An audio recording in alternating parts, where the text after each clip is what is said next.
ஆண்டவர் ரட்சகருமாகிய இயேசு கிறிஸ்துவின் இனிய நாமத்தினால் உங்களுக்கு என்னுடைய அன்பின் வாழ்த்துக்கள். இன்றைக்கு தியானிக்கும்படியாக தெரிந்து கொள்ளப்பட்ட வேத பகுதி, அது நீதிமொழிகள் 18ஆம் அதிகாரம் 10வது வசனம். Proverbs chapter 18 verse 10. கர்த்தரின் நாமம் பலத்த துருகம், நீதிமான் அதற்குள் ஓடி சுகமாயிருப்பான். கர்த்தருடைய நாமம் ஒரு மதில் போன்றது. நம்முடைய பிரச்சனைகளிலே, நம்முடைய போராட்டங்களிலே, நம்முடைய சகல விதமான காரியத்திலே நாம் மதில் சுவரை கட்டி எதிரிகளிலிருந்து பாதுகாப்பாய் வாழ வேண்டும் என்று பிரியப்படுகிறோம். உதாரணத்திற்காக வேதாகமத்தில் சொல்லப்பட்ட எரிகோ கோட்டையானது யாராலும் தகர்க்க முடியாத 2 ரதங்கள் போய் வருகிற அளவுக்கு அகலம் கொண்ட ஒரு பெரிய கோட்டை. அதற்குள் அவர்கள் சுகமாய் இருக்க வேண்டும் என்று சொல்லி அதை பூட்டிவிட்டு தங்கி கொண்டார்கள். ஆனால் கர்த்தர் அதை இடித்து போட்டார். இன்றைக்கு பிரியமானவர்கள், நம்முடைய வாழ்க்கையில நமக்கு அரண் யார்? வேதம் தெளிவாக சொல்லுகிறது, கர்த்தரின் நாமம் பலத்த துருகம், அரண், நீதிமான் அதற்குள்ளாக ஓடி சுகமாயிருப்பான். நமக்கு இன்றைக்கு ஒரு சத்தியம், இயேசு கிறிஸ்துவின் ரத்தம் நமக்கு ஒரு கோட்டை. அழகாக தந்தை பெர்க்மான்ஸ் பாடியிருப்பார், இரத்த கோட்டைக்குள்ளே நான் நுழைந்து விட்டேன், இனி எதுவும் அணுகாது. ஆம், இரத்த கோட்டை, இரத்தத்தினாலே நாம் நீதிமான்களாக்கப்பட்டிருக்கிறோம். எதுவும் இப்படியாக சொல்லுகிறது, நம்முடைய சகாயம் வானத்தையும் பூமியையும் உண்டாக்கின கர்த்தருடைய நாமத்தில் உள்ளது என்று சங்கீதம் 124:8 வாசிக்கலாம்.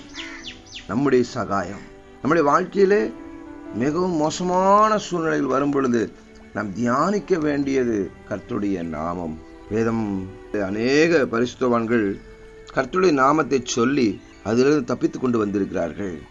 ஆதியாகமம் 17ஆம் அதிகாரம் 1ஆம் வசனத்திலே, ஆபிரகாம் 99 வயதான பொழுது கர்த்தர் ஆபிராமுக்கு தரிசனமாகி, நான் சர்வ வல்லமையுள்ள தேவன், நீ எனக்கு முன்பாக நடந்து கொண்டு உத்தமமாயிரு என்று சொல்லி ஏல் எலோஹிம் என்று தன்னை வெளிப்படுத்துகிறார். 16ஆம் அதிகாரத்திலே 13ஆம் வசனத்திலே, தன்னுடைய வீட்டை விட்டு அடிமை பெண்ணாகிய ஆகார் ஓடி வரும் பொழுது கர்த்தர் அங்கே இடைப்படுகிறார். அப்பொழுது அவள், என்னை காண்பவரை நானும் இவ்விடத்தில் கண்டேன் அல்லவா என்று சொல்லி தன்னோடு பேசின கர்த்தருக்கு, நீர் என்னை காண்கிற தேவன், லகாய் ரோயி என்று பெயரிட்டதை காணலாம். எல் ஷடாய், எல் ரோயி, யெகோவாயீரே, நீர் எல்லாவற்றையும் பார்த்து கொள்வீர். யெகோவா ரஃபா, சுகம் தருகிற தேவன். ஏல் ஒலாம், நீர் இருக்கிறவராக இருக்கிறீர். ஏலோகிம், மகிமை பொருந்திய சர்வ வல்லமையுள்ள தேவன். இம்மானுவேல், என்னோடு கூட தேவன் இருக்கிறார். இப்படி நாம் அடுக்கிக் கொண்டே போகலாம். ஆகவே தேவனுடைய நாமத்தை நாம் அனைவரும் சொல்ல வேண்டும். ஒரு உரிமையோடு கூட கூப்பிட வேண்டும். நம் பாவங்களை மன்னிக்கிற கிறிஸ்து என்று இயேசுவை பற்றி கூறுகிறது. நமக்கு தைரியம் தருகிறவர், நமக்கு ஆரோக்கியத்தை தருகிறவர், நம்மை தேவ பிள்ளைகளாய் மாற்றுகிறவர், நம்மை பரலோகத்துக்கு கொண்டு சொல்லுகிறவர். அது மாத்திரமல்ல, இயேசு கிறிஸ்து நாமம் அதிசயமானவர் என்று சொல்லி ஏசாயா 9:6 வாசிக்கலாம். எல்லா நாமத்திற்கும் மேலான நாமமே இயேசு கிறிஸ்து நாமம்.